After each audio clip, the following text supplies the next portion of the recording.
to another episode of A Fresh Perspective with Jeff Charles, with your favorite conservatarian, Jeff Charles, where we choose truth over narrative and principles over politics. And I've got another guest for you today, a filmmaker. My first time talking to a filmmaker. This will be fun. But before we get into everything, you know what to do. You need to like this. You need to share this. And you also need to subscribe. Hit that subscribe button right now. Just do it right now. I'm watching you. It takes like 2 seconds. Are you doing it? Okay, good. You just subscribe. Now you'll be notified whenever I upload a new interview, which I do every Wednesday and Friday evening at 7 o'clock Eastern. Now, without further ado, I'm just going to go ahead and bring her on. I have with me Miss Jennifer Lahl, a filmmaker and the founder and president of the Center for Bioethics and Culture Network. And she just released a brand spanking new documentary called the Detransitioners Diaries, which chronicles the stories of three women who went through this whole transing process that's become all too common right now. So first off, thank you for joining the program, Jennifer. I appreciate you. Yeah, thank you for having me. It's nice to meet you. Brandon Showalter speaks highly of you. He's a great guy. You know, it's funny. When I met him in person, because he was out here in Austin, and normally when I meet people on Twitter, the first thing they say to me is, "I had no idea you were so tall." For the first time in my life, I actually had to say that to him because that dude is tall. Yeah, I get that too because I'm really very tall too. Oh, really? Yeah, I'm 5'9". So okay. In women world, that's tall. It is. Yeah, definitely. Yeah, I'm like 6'3", but this guy's got to be like, Brandon's got to be like 6'5". I mean, the guy is like basketball. He's like you. You both have great hair. Yeah, that too. Yeah. You know, and even just now that you mention him, when he was giving his talk on the panel at the Texas Values event that was here last weekend, you can just hear the hush over the crowd as he described some of the things that these girls go through, some of the things that we're going to talk about. And there was just a hush over the crowd. And what really worries me about this issue is that most people just don't know about it. They don't know what's happening in schools and in hospitals. But before we get into all that, actually, let me back up because I wanted to find out more about you. Why don't you tell us a little bit about yourself, Jennifer? Sure. I live in the San Francisco Bay Area. And for many years, for 20 years, I practiced clinical nursing and mostly pediatrics. So I know a lot about, sick kids and medicine and science and technology. And I went back to graduate school and pursued a master's degree in bioethics because I was really concerned with where medicine was kind of like going off the ethical rails in many areas. And so when I was in graduate school, I actually launched and founded the center that I now run, which is in the biomedical ethics space. And of course, what we're going to talk about today is certainly an example of medicine gone awry. But for many, this is my 10th film because we found that film is a really good medium to, like kind of what we're doing here today. People will watch and listen to a podcast or a show, but to get them to slog through like maybe a book or a study, it's just too much to ask people. So we moved into filmmaking as a strategic way to reach people, to talk about the things that kept us up awake at night. So that's just a little bit about what I do and why I do it. So why don't you give us an idea? What is the Center for Bioethics and Culture Network? Yeah. We are, the classic educational nonprofit according to the Internal Revenue Service. Our standing is a 501c3, and we're steeped in the area of education around new advances in biomedical technology. So, we've done work in the area of human cloning and of embryonic stem cell research and designer babies, because all of this stuff that used to be just done in the sheets in your bedroom has moved into the laboratory. And, because, my partner and I, Callie, we're both nurses. You don't have to be nurses to do this kind of work, but we both happen to be. We found out that in the space of children, they were offering like fertility preservation to little boys and little girls. So before they change sex, in quotes, because I don't think you can change sex, they're offered, do you want to bank and freeze your sperm, little boy, so that when you grow up and become a woman, you can use your own sperm from when you were a man to have a child that's genetically yours. And the same for little girls. And we were already in that space anyway of assisted reproductive technology and fertility medicine and the ethics around that. And so that's when last year we actually released our first film in this space of transgender medicine called Transmission, What's the Rush to Reassign Gender? ? And that was a deep dive into the medical ethics of allowing children to block their puberty, go on wrong sex hormones. And then when we released that film, we found that oh my goodness, the detransition stories really resonate with people. Because these are, young men and women, kids that were told this will solve your problems, this will make you feel at peace in your body, make you find your true self. And that's when we decided in just 7 months ago, we went into production on this film. So it was a very fast production to focus on 3 women in particular that had detransitioned and tell their stories of regret and what went wrong. Wow. So this wasn't your first film about this particular issue. So what was the name of the one that you just mentioned? The one prior was called Transmission, What's the Rush to Reassign Gender? And that's a free film on our YouTube channel. So anybody can go. I think it's been seen 100,000+ times. It's been translated already into Hungarian and into Chinese. Oh, wow. We have people in Italy right now that are wanting to translate the Detransition Diaries into Italian. And then also we just got an email today from people in Spain that want to translate into Spanish, because these are issues that the whole world is dealing with. Yeah. Or at least the Western world. Yeah. So for your listeners, up until this film, every single film I've made is for free on our YouTube channel, the Center for Bioethics and Culture Network. So if they want to watch films on surrogacy or women who sold their eggs or young people who are here because of anonymous sperm donation and all those kind of things. And we have a podcast like you, and we have videos of those that are up there. So plenty of content if people want to, fall into the rabbit hole of biomedical high-tech ethics. Well, it sounds like you guys have been on the front lines. I had no idea that your organization went that far back. I mean, you guys are pretty busy. I know. It's so sad that people kind of are just sort of now finding us after we've been here for 22 years. Wow. I always like to say we're in the back seat of the Silicon Valley here. So we have a front seat on the future. Because we're so close to where, all this technology is coming out as it relates to, you hear even Brandon speaks about transhumanism, and the transhumanists are coming. Well, we've already hosted years ago 2 conferences on transhumanism, because we a long time ago realized, they just want to do away with all of us and turn us into robots and machines. And people laugh at that stuff, but when I see this movement to blur the line between men and women, there's something going on there. I mean, I might be getting a little bit too deep or too tinfoil hat, because I know when Brandon and I talk about this stuff, he comes at it more from the monetary perspective and the money that people are making from this. And I agree with him 100%, but I still think that there's something deeper here. So maybe you can talk a little bit about that if you don't mind. Yeah, I mean, it's kind of a problem since the beginning of time, that we're just not satisfied with what we have. We always want something, we don't like to get old. We don't like to be sick. We don't want to be poor. We don't want to be unhappy. I just tweeted today and I refreshed people's memory. Probably nobody even needed to be reminded of it because they didn't know of it. But back in 2003, under President George Bush, there was a great document that his Bioethics Council put out called Beyond Therapy. And, we no longer, go to the doctor because we're sick.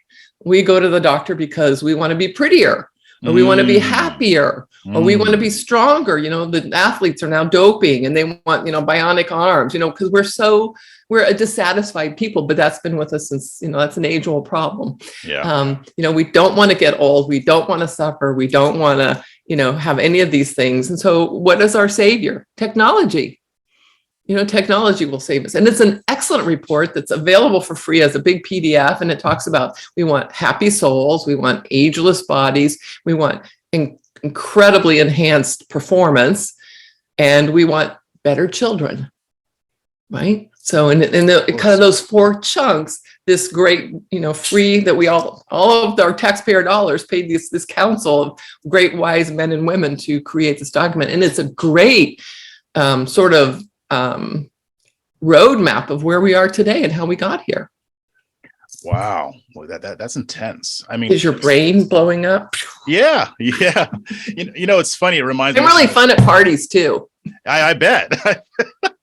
But it actually reminds me, because you can even see this in entertainment, right? I mean, there's been movies made about some post-apocalyptic future where people can alter their bodies. It reminds me of a video game. This is going to sound silly, but it's true. There's this video game called Cyberpunk 2099 where it takes place in the future, and people are able to modify their hands and their legs to be stronger, faster, more accurate with their guns, eye implants, all that stuff that we've seen in other movies too. So, I mean, it's not like this hasn't been explored and even presented in our culture in the past.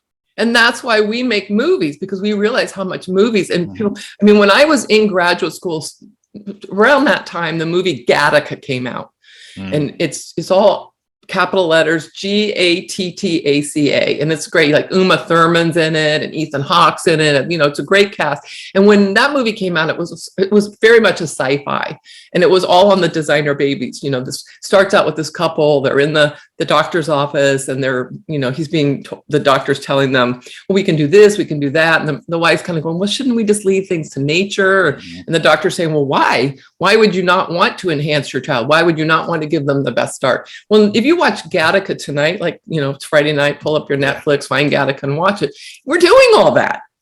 And that's in like 20 years time. So it also shows us how fast technology is coming. I mean, I always still remember my husband's first mobile phone in his car. It was like this brick. It had this antenna thing that had to stick on the outside of the car, and all this cord. And, and I mean, now our phones are, you slip it in your back pocket and nobody even knows it's there. So, and, there's great movies like Children of Men and Azura Kazura, Never Let Me Go, which is all on cloning children, have children at this nice little setting where we can go get organs.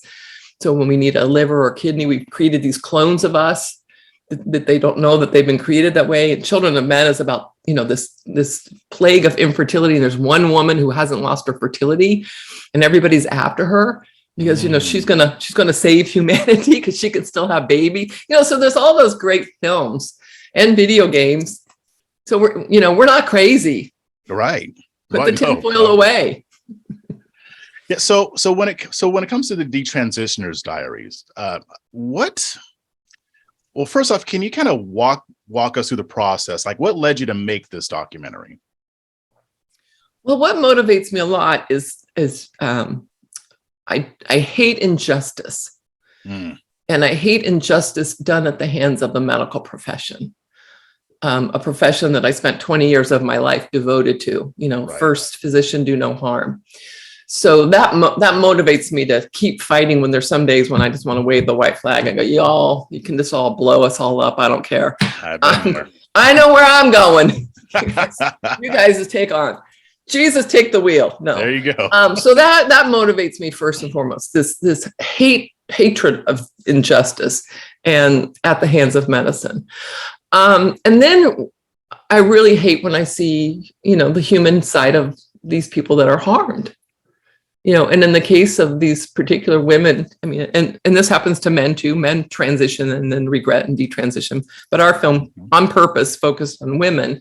That these women were told by therapists, professionals, counselors, doctors, their school teachers, people that are sort of the gatekeepers to protect children, that were telling them that they should do this. They should, pursue this path of gender affirmation therapy and chop off their breasts and take drugs that have no business being in their body. And then, of course, when they wake up one day and they go, oh, I made a mistake here. Those people that were the gatekeepers to protect them don't want to hear about them. Well, they'll say things like, well, you weren't really trans anyway then. Because you weren't really, because if you were, then this would have fixed everything. Or, in the case of Grace. Thanks. I've hacked out part of my body. Now you're telling me I wasn't really transgender? Yeah. And then in the case of Grace in the movie, who did have the bilateral mastectomy, which her insurance covered for, they covered for her to have surgery to remove healthy breasts. They won't pay for her to have reconstructive surgery, so that's what motivates me. And then we saw when we released Transmission, because we did include the voices of 2 detransitioners in that film last year. And we saw how much the audience really, you can connect with the firsthand testimony I was this, I thought this, I discovered that, and now I'm here. And you can't deny people those stories. You can't say you're a liar. Right. You really didn't have your breasts chopped off. They're still there. It's in your imagination. Right. Right. Your voice is really, really deep now, but it was probably going to get deep anyway. That's not because of testosterone.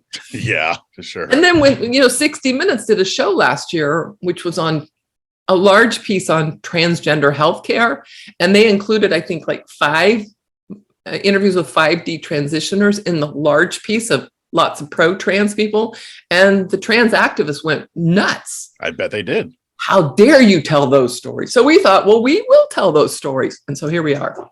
Good.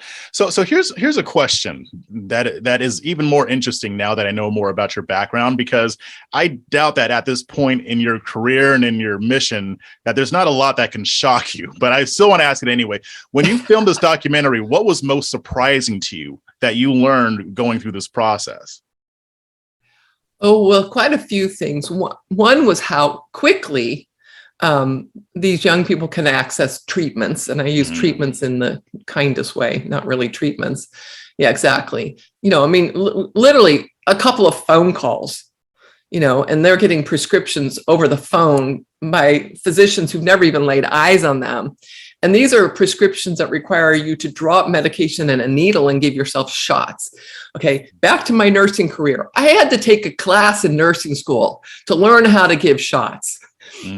Before we would discharge sick little children from home, if they were diabetics and their mothers had to give them shots or their fathers, we had to make sure that those parents knew how to draw up the medication and administer it properly. And these girls are like 30 minutes on the phone call. They're down at the local CVS. They're home with a brown little bag of goodies, and they're drawing up medication, giving them. I was shocked. I was shocked to learn that Grace had her mastectomy covered. Again, back to insurance should be about taking care of you when you're sick and providing care and doing things that you need, but they won't pay for her to have her reconstructive surgery. So those, I think, and then again, back to my gripe of medicine. If you just hear these women's stories, there should have been a million red flags. These are women who were depressed. These were women who had emotional issues. These were women who were anorexic, that were starving themselves, that had body image issues. These were women that had stories of being, abused and traumas in their past. Any good doctor would just listen to these women. What brings you here today? Well, I think I'm fat. I think I'm ugly. I think I'm born in the wrong body. My home life sucks. I'm failing out of school. Oh, let's put you on testosterone and chop off your breasts. Yeah. It's just, and you actually alluded to some questions that I'm going to ask in a little bit, because that's also what was striking to me about this whole thing, about how quickly and how accessible this stuff is. And even with the reading and the writing and the research that I've done, I knew about that, but hearing them describe how easy it was, like I think it was Kat who had been approved for testosterone after having like a 30-minute phone call with Planned Parenthood. Yeah. And then she was able to start taking them later that day. And I don't know if you saw this story, Jennifer, but in Wisconsin, there was a pride parade. I wrote an article about this. And one of the booths, they had a booth where they would give these the letters of readiness to any kids who came up and said, oh, I think I might be transgender, or I might be having some gender dysphoria. They would give these letters of readiness that allows them to bypass a lot of the safeguarding measures that hospitals use, and also for insurance companies as well. So the fact that this stuff is so easy for kids to obtain, especially without their parents knowing about it, but even with their parents, it's even though I know about it, it still blows my mind, because it's like, if you're a medical professional, how could you possibly be okay with this? Like, I'm not a doctor, but even I can see that this is wrong. Yeah. Oh, I know. It's absolutely insane how prevalent. It's like kind of being at college and going to a career fair, and you come home with pens and stickers and magnets for your refrigerator from all the different companies that are, it's just they're peddling their wares there, and they just hand it out like candy at Halloween. I live in California. Today, Governor Newsom signed into law. He had to today. And we have become now a trans sanctuary state for minors from other states. So literally, if you're a 14-year-old kid and your mom and dad don't buy into this, you know, run away, come to California. We'll emancipate you as a minor. You know, our taxpayer dollars will put you on the path to gender affirmation. And it's just appalling to me that, you know, these, and who are the adults in the room? Where are the adults in the room? I think the adults in the rooms are the ones trying to profit from this. Like, it's like, because it's even like, there's not even, they don't even emphasize talk therapy anymore. Like, if somebody comes in and has like an eating, like you said, an eating disorder, or maybe they're bipolar, maybe they have some other issues, they're just quick to say, oh, well, maybe you're transgender. There you go. Like, let's get you on some puberty blockers. Like, it doesn't seem like, and I'm sure that there are plenty of therapists who are doing what they're supposed to be doing. I don't want to make it sound like none of them are, but even I have an acquaintance who is a therapist, and she said that she's pressured to push the trans idea rather than actually getting to the bottom of what's been going on. And then I think then Biden did that executive order that seeks to classify talk therapy as conversion therapy, which is going to make it even harder for the good therapists. But like, it's just making the problem worse. Like you said at the beginning, the Hippocratic oath, the do no harm. Well, it seems like they're just so willing to do harm without trying to actually figure out what the problem is.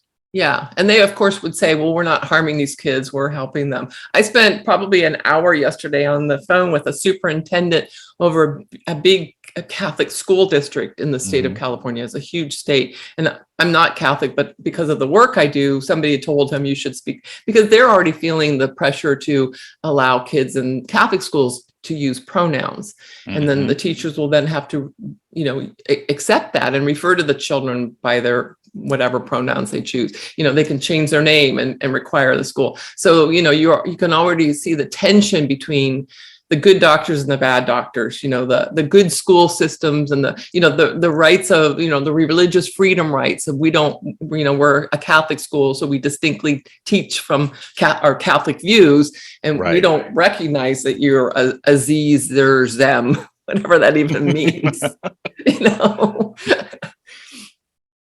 So here's a question, or maybe I don't know. I mean, when I do this research, I've seen that there's been like a huge uptick in the amount of minor children. They did that study in the UK in 2018. It's in Abigail Schreier's book, where there was like a 4,000% increase, specifically in girls identifying as transgender. A piece just came out in the New York Times talking about the increase in gender affirming care and puberty blockers and top surgery among girls and others. And you know, this includes boys too, but it is hitting mostly girls. But what do you think is accounting for this increase? Because it's very hard for me to believe that this is an organic trend. Yeah, I mean, this is one of those things where it's, you know, there's probably many things at play. You know, it's not like if you just look at somebody who's severely obese and you kind of go, oh, you're probably eating too much, you know, versus it's because I watch a lot of TV and I do X, Y, and Z. You know, in this case, especially because what we're seeing, they call it, you know, the rapid onset gender dysphoria, you know, just all of a sudden kids are I'm a little boy and they come home tomorrow and they go, I changed my mind, I'm a girl, you know, it's like, what happened? You know, there's a whole, you know, some of this uptick came about with the timing of smartphones. I mean, my kids are old enough now that we fortunately kind of dodged that bullet raising them, because not hardly any kids had phones. Now they all have it. So even if you have filters on at home and you don't allow your children to spend hours and hours on screen time, you know, they're at school, they're looking at all kinds of stuff. So, you know, just to play, and you know, we all know there's a ton of garbage and evil stuff on the internet. The kids they're accessing pornography. Helena in the film and Grace in the film both talked about sites like Tumblr, you know, where they get into these online communities. So that's a factor. You know, we do know that, you know, kids just normally have, you know, distress around adolescence. You know, their bodies are changing, they're getting acne, things are popping out that used to not pop out. You know, this is all that awkwardness of you know, just becoming an adolescent and moving into young adulthood. You know, there have been research and studies that show an increase in autism. You know, yes. Then we kind of have to go back and go, why are we seeing a lot more autism? because, that's a whole different thing to talk about. But then some of these kids are just so awkward, that they're on this autism spectrum, and then they kind of start fitting in because they just identify as trans. And so they're not seen as, oh, he's the awkward kid. I'm not going to ask him to be on my team, play after school, but now you're cool. And Helena felt that. She was in this online community, but she was a cis white privileged girl. Mm-hmm. And she found early on that she was kind of, the oppressor. But the minute she adopted pronouns and came out as non-binary and then eventually trans, she was like, oh, she was part of the in crowd then. So there's that going on. I'm trying to get down in the weeds because we've been offered a book deal. So we're turning the Detransition Diaries into a book. Yeah, so I read that. Yeah. Writing. And so, there's a lot of noise around, the issue of same-sex attraction. And are some of these kids the same-sex attracted, which might be seen as looked down upon in their families or their communities, but if they identify as trans, but I haven't been able to sort of prove that because there still is all these other things. You might be same-sex attracted. You might have had a lot of trauma. One woman was severely abused as a young girl by men. And so now she identifies as a lesbian. You kind of go, okay, was she same-sex attracted, or did that abuse by men who should have been protecting her cause her to say, I'm staying away from, so there's all that noise. Yeah, it is. And it has just made the situation so much more convoluted. I mean, because nowadays, if a child is same-sex attracted, hopefully they don't go to therapy because they'll just say they're trans, and then they'll make the situation even worse. And what you just mentioned actually stuck out to me too, about the idea that a lot of these are cis white males and white females. I know it is affecting minorities too, but most of the people that I've seen are white girls. And what is our society saying? Especially with this whole intersectionality movement that they've used to make it seem like the more victimization you have, the more your voice should be heard and the more you should be listened to. And so if you don't have that level of victimization, this is an easy way to get it. I hate even having to say that, because it sounds very cynical, but it's true, because some of them have even admitted it. And that was also in Abigail Schreier's book too. Sometimes people are doing this because it puts them in a position where they will be heard. And who doesn't want to be heard? Everybody wants to be heard. But at what cost when it comes to this whole transing of kids movement? Yeah. And, I was a kid a long time ago myself. We all want to fit in. We all want to be popular. You go to school and who are the cool kids and who's the in crowd. You kind of know where you fit in. Are you in the theater group? Are you in the nerd group? Are you in the sports group? You kind of, and so all kids want to fit in. And I think this is just a new modern day way of them saying, okay, this is how I can fit in and be cool and popular and have friends. We all want friends. Sure. And we all want a sense of belonging, right? And I think that's what the Tumblr really played on.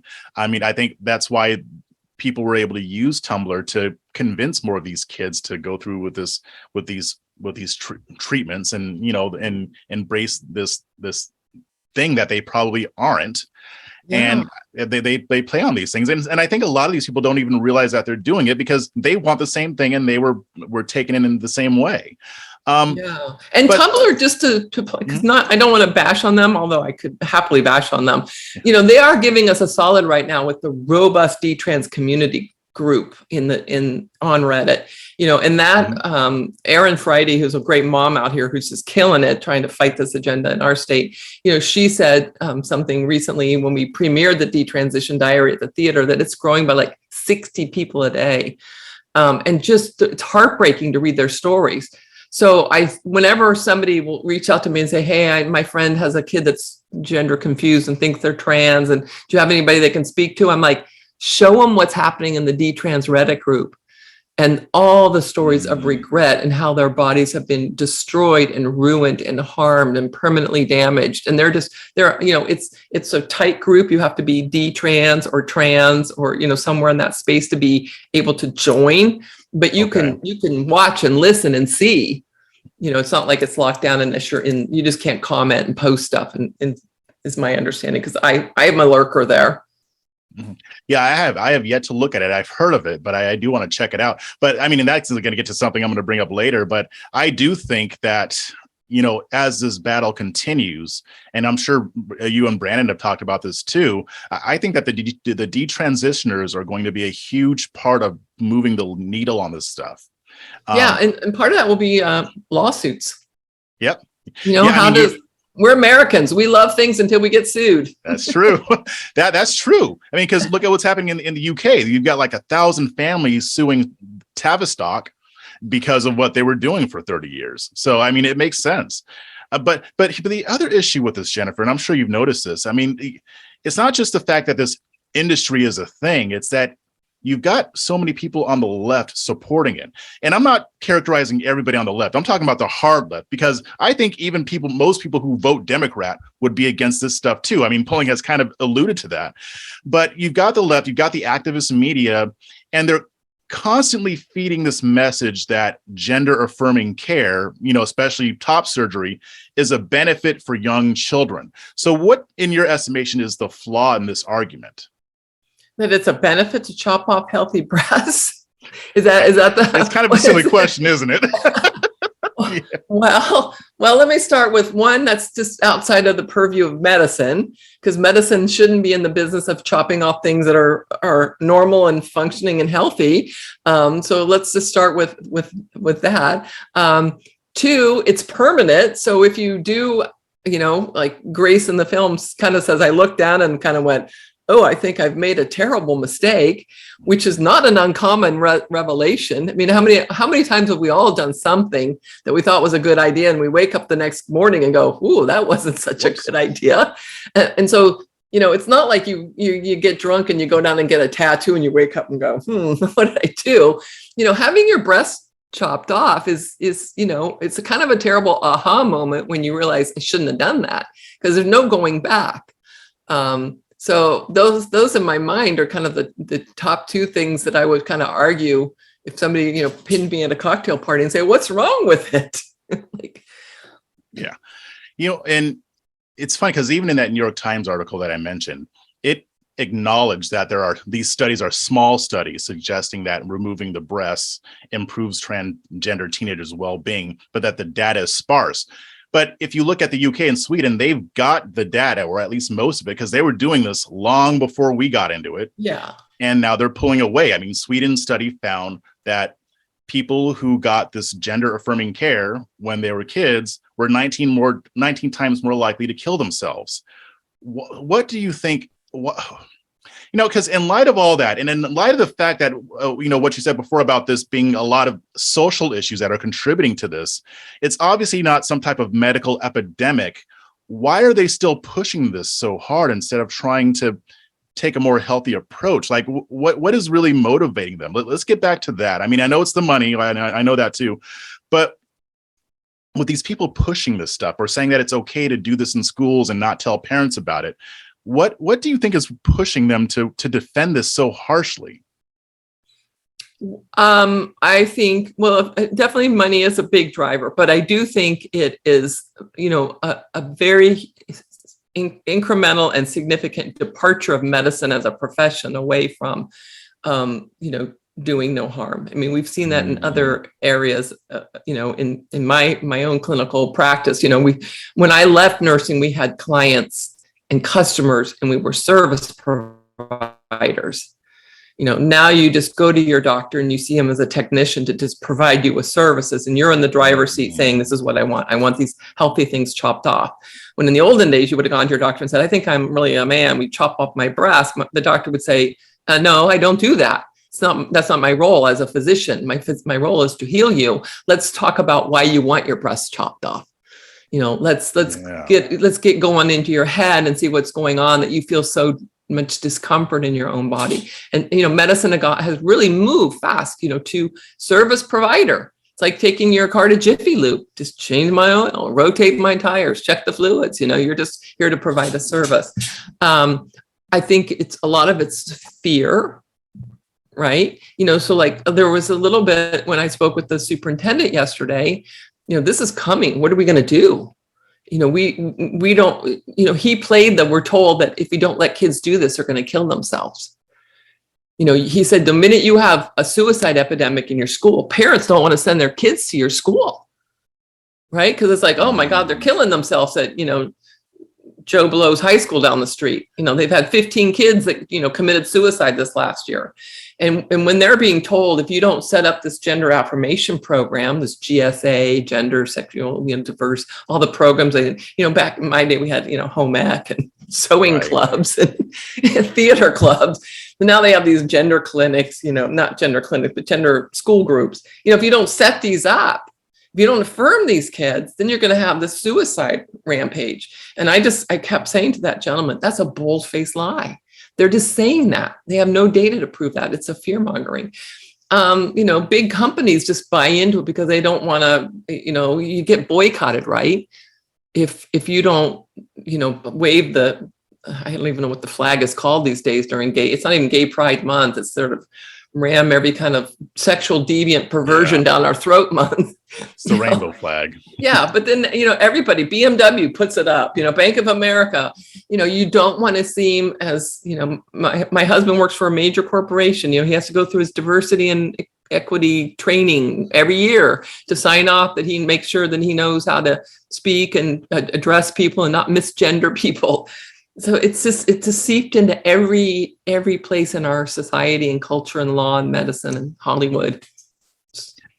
Yeah, that makes sense. I mean, yeah, I definitely see the fear aspect, because these people are ruthless, and even though they're a fringe, they have control of a lot, and they know how to make themselves loud.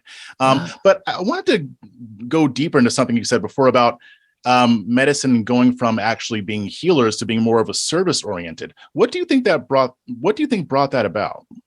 Yeah, well, in the olden days, it was, the saying was doctor knows best. Mm-hmm. And then, we became wise in our own eyes, and we went, well, Google really knows best. So, people just kind of, you got something on your arm, you got a rash, you go to the internet, it's like, and you just show up and you just say, doctor, I did my internet research. I'm sure I've got a brain tumor. I'd like a CAT scan. Here's what I want. And, lawsuits, right? Doctors, don't like to be sued. Doctors don't like to be, filed, have medical malpractice cases filed against them. So I do think it was a movement away from, doctor he's very paternalistic. He just thinks he knows, but he doesn't really know me. Again, it gets back to my Jiffy Lube. I would no more show up at an auto place with my car and say, here's what I think is wrong and here's what I want you to do. I think I need a new transmission, when they're like, lady, you just got a nail in your tire, But, doctors conceded. They conceded from being maybe overtly paternalistic, and saying, I'm God. Doctors are always playing God. I'm God, and I will tell you what we're going to do. And then people also got rightfully fearful of medicine. You hear about people that, get fired from their job because they don't take a COVID vaccine. Yeah. You hear about people that really aren't terminal, but being told we're going to take you off a ventilator because, you're kind of old and you're costing us a lot.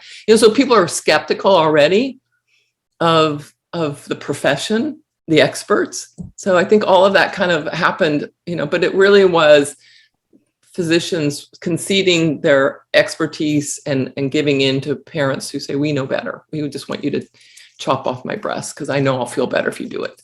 It just seems like in our society, we just overcorrect some things. Because I'm willing to acknowledge that maybe there is some truth. Maybe doctors weren't listening to their patients. That's possible.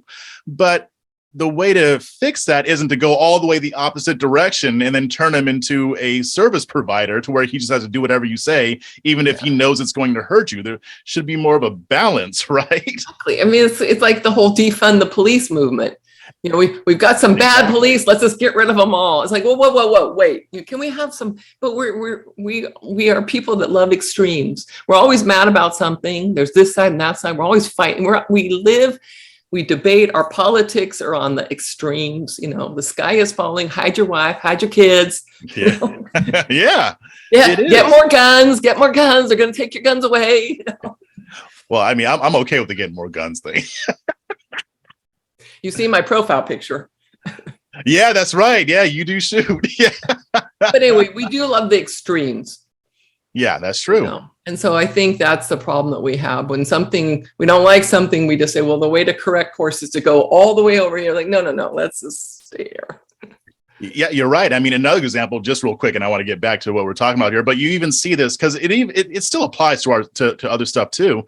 Like, Jim Crow was bad, separate but equal segregation, bad. Okay, so let's go all the way to the other side and start promoting segregation in a different way in schools where you have affinity groups that exclude people based on skin color. So I'm seeing, so it sounds like that tendency, that characteristic is also present in this trans issue too, or at least in the world of medicine. Yeah, I would agree.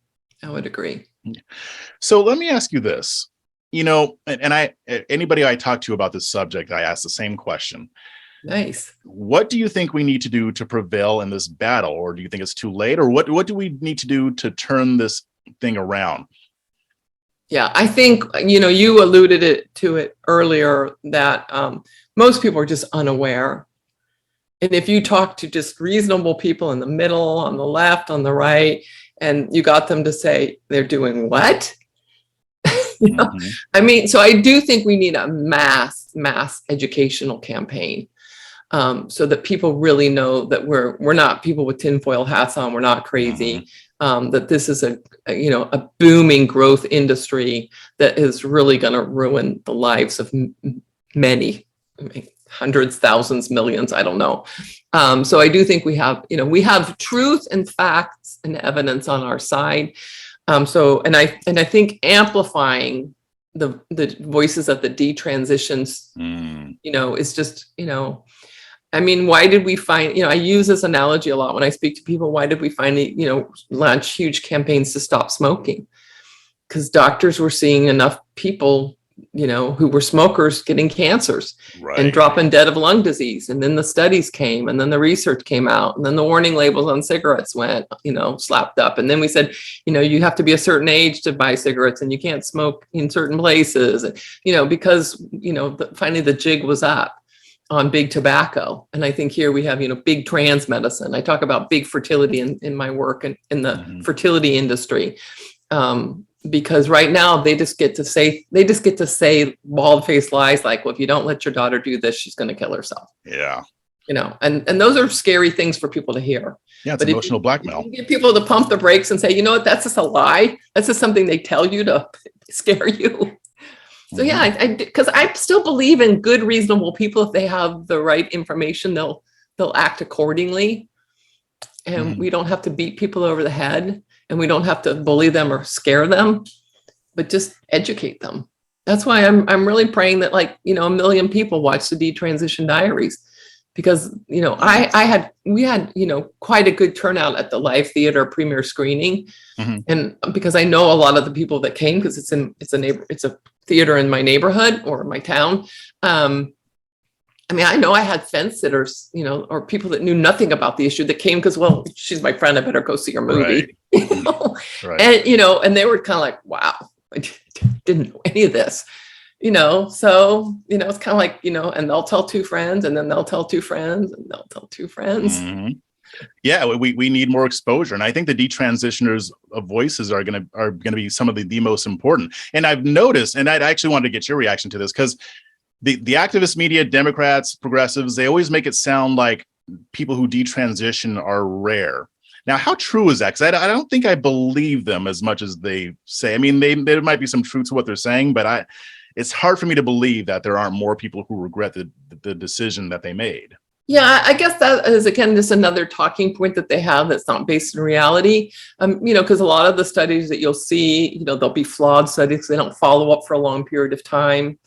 Or people that were in the study drop off. So when they go back to check in on them 5 years later, one study I was just reading today, one of the flaws of the study was, that they only reported on people they could track down. So there's a whole group of people that, or one of the studies also said that when people detransition, they didn't necessarily pick up the phone and say, hey, remember me, you chopped off my breast. I just want you to know it didn't work out and I changed my mind. So they're not even being captured because they just wake up one day and they just get on with their life and go, I'm going to go back to living as I was born and, carry on. And so there's no central, like, you got to call them and tell them, you can't just do it. You have to report yourself. You're right. Exactly. So, and I think, again, just watching the trend and the growth in that detransretic group. And again, these are still people that are this includes people that have desisted, which means they never did anything medical or surgical. They might have changed their pronouns. They might have dressed a certain way, but they never did anything and they just resumed themselves. There's people that are still transitioned, but are questioning. And then there's the people that have. So it's a mixed bag, but the trend and that growth of that group speaks volumes. And when you look at how the detransitioners who are vocal are treated, do you necessarily want to poke your head up out of the hole and get whacked for being a transphobe and a hater and a bigot? And we've seen what's happened to really high profile detransitioners that are on social media places like Twitter.